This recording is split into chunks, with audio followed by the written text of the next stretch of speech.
आज के इस नए वीडियो में आपका बहुत बहुत स्वागत है। इस वीडियो में हम लोग क्लास 10th प्रश्नावली 8.1 का प्रश्न संख्या 6 को सॉल्व करेंगे।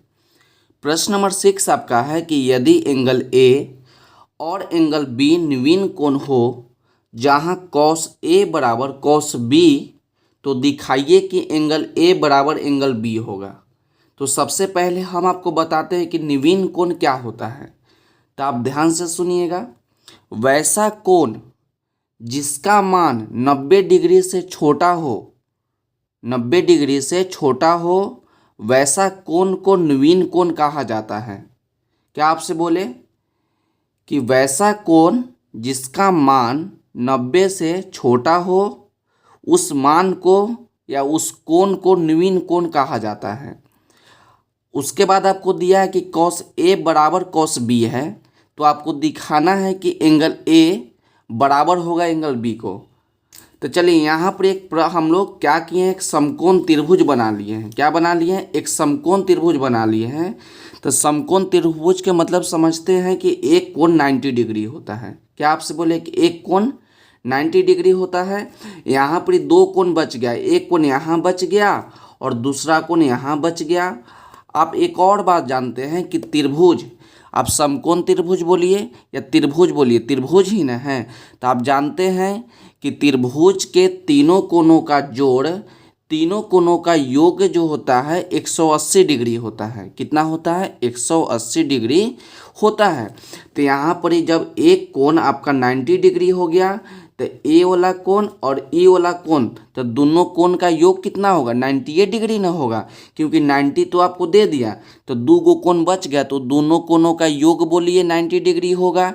या कोई कोण बड़ा भी हो सकता है या कोई कोण छोटा भी हो सकता है। मानिए कि दोनों 45 भी हो सकता है, या एगो 60 हो जाएगा, एगो 30 हो जाएगा, या एगो 20 हो जाएगा, एगो 70 हो जाएगा। तो जो भी आपका मान होगा ना, तो देखिएगा तो 90 से क्या होगा? छोटा ही होगा। तो आपको बोला कि एंगल ए और एंगल बी क्या है? नवीन कोण है। तो आप इसको ए नाम दीजिए या इसको ए नाम दीजिए। आपको मन है तो इसको बी नाम दीजिए, इसको बी मान दीजिए। आप किसी को भी कुछ भी नाम दे सकते हैं। तो इसको नाम दे देते हैं हम लोग ए, और इसको नाम दे देते हैं बी, और इसको नाम दे दिए सी। ई कोना का नाम ए है तो इसलिए इसको पढ़ेंगे कोण ए, और इस कोना का नाम बी है तो इसको पढ़ेंगे कोण बी। उसके बाद आपको दिया है कि कॉस ए बराबर कॉस बी। अब चलिए इसको हम लोग सिद्ध करते हैं। क्या सिद्ध करना है? कि एंगल ए जो होगा बराबर होगा एंगल बी के। आपको दिया है कि कॉस ए बराबर कॉस बी। तो हम लोग को एक फार्मूला याद होना चाहिए कि कॉस का क्या फार्मूला होता है। तो कॉस का फार्मूला आपका होता है कि बी बटा एच। कॉस थीटा बराबर होता है बी बटा एच, जिसको हिंदी में आधार बटा कर्ण बोलते हैं। तो कॉस थीटा बराबर क्या लिखेंगे? बी बटा एच लिखेंगे। तो हम लोग यहाँ लिख देते हैं बी बटा में एच लिखिएगा, और इसमें भी आपका बी बटा में एच लिखिएगा। आप बोलिएगा कि सर जी दोनों तो बराबरे है, कॉस ए बराबर कॉस बी, लेकिन यहाँ पर दोनों आपस में बराबर नहीं है, क्योंकि दोनों का एंगल जो है अलग अलग है। यहाँ पर ही कॉस ए है और यहाँ पर ही कॉस बी है, इसलिए दोनों आपस में बराबर नहीं कह सकते हैं कि दोनों आपस में बराबर है, क्योंकि दोनों अलग अलग हो जाएगा। तो कॉस ए बराबर आपका हो गया बी बटा एच, और कॉस बी बराबर आपका हो गया बी बटा एच। दोनों का फॉर्मूला एक ही होगा। अब उसके बाद चलिए क्या है, अब कॉस ए के लिए, अब देखिए कॉस ए के लिए तो आप हमेशा याद रखिएगा, आप हमेशा याद रखिएगा कि एंगल ए के लिए बात किया जाएगा तो इसके सामने वाला लंब हो जाएगा। क्या बोले? इसके सामने वाला आपका लंब हो जाएगा, और जो बचेगा वो आपका आधार होगा। और कर्ण जो होता है हमेशा क्या होगा? हमेशा फिक्स होगा। कर्ण कभी भी नहीं बदलता है, केवल आधार और लंब जो होता है आपस में बदलता है।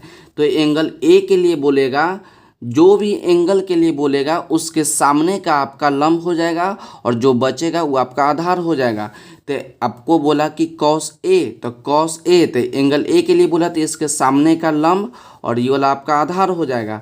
तो यहाँ पर क्या है, बी आपका आधार है और एच आपका कर्ण है। तो इसका नाम क्या है, इसका नाम आपका आधार इसका आपका आधार हो गया एंगल ए के लिए आधार आपका हो गया ए सी। तो यहाँ लिखिए ए सी बटा में एच, तो एच आपका क्या है, एच आपका कर्ण है, तो कर्ण का नाम क्या हो जाएगा ए बी। तो ए बी लिखिए। अब उसके बाद चलिए, अब आपसे बोला कि कॉस बी के लिए, मतलब कि अब इसमें देखेंगे एंगल बी। तो जब हम लोग एंगल बी के लिए देखेंगे तो इसके सामने वाला लंब हो जाएगा, जिस भी एंगल के लिए देखेंगे उसके सामने वाला लंब हो जाएगा और जो एक बचेगा वो आपका आधार हो जाएगा। तो एंगल बी के लिए, तो बी क्या है, बी आपका आधार है, तो एंगल बी के लिए सामने वाला लंब और नीचे वाला आपका आधार, तो इसका नाम क्या है, नाम आपका हो जाएगा बी सी। तो इसको लिख देते हैं हम लोग बी सी। और नीचे आपका क्या है, एच है, तो एच का क्या नाम हो गया, एच का नाम आपका हो गया ए बी। अब यहाँ देख रहे हैं कि दोनों के नीचे ए बी है और बीच में बराबर है, तो नीचे से नीचे हम लोग काट सकते हैं। तो आपको यहाँ पर ही बच गया ए सी बराबर बी सी। आपको सिद्ध करना है कि एंगल ए जो होगा बराबर होगा एंगल बी के। तो यहाँ पर ए सी है ना, तो देखिए आपका ए सी भुजा का सामने का कोण क्यों क्या है, बी है। ए सी भुजा का नाम है, तो ए सी भुजा का सामने का कोण क्या है, कोण बी है। तो इसको लिखेंगे हम लोग कोण बी बराबर, उसके बाद बोला कि बी सी, तो बी सी है, तो बी सी भुजा के सामने का कोण क्या है, आपका एंगल ए है, तो एंगल ए लिखिए।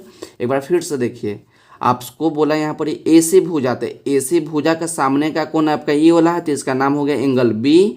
और आपका बोला बी सी, तो बी सी भुजा के सामने का कोण हो गया आपका कोण ए, तो इसका नाम लिख दिए कोण ए। तो आप एंगल बी बराबर एंगल ए लिखिए या एंगल ए बराबर एंगल बी लिखिए। तो इसको हम लोग क्या कर लिए, प्रूव कर लिए, दिखा दिए क्या कि जब आपका कॉस ए बराबर कॉस बी था तो आपका एंगल ए बराबर एंगल बी जो था यही आपको दिखाना था। तो आपका प्रश्न नंबर 6 जो है यहीं पर ही कंप्लीट हुआ। तो आज के वीडियो के लिए बस इतना ही, मिलते अगले वीडियो में। यदि वीडियो अच्छा लगा होगा तो वीडियो को लाइक कर दीजिएगा, चैनल पर नए हैं तो चैनल को सब्सक्राइब कर दीजिएगा। तो पढ़ते रहिए और बढ़ते रहिए, मिलते अगले वीडियो में। यदि आपको कहीं भी समझ में नहीं आता है तो आप कमेंट करिए और हमसे पूछिए कि आपको क्या समझ में नहीं आएगा, हम आपको ज़रूर जवाब देंगे। तो पढ़ते रहिए और बढ़ते रहिए।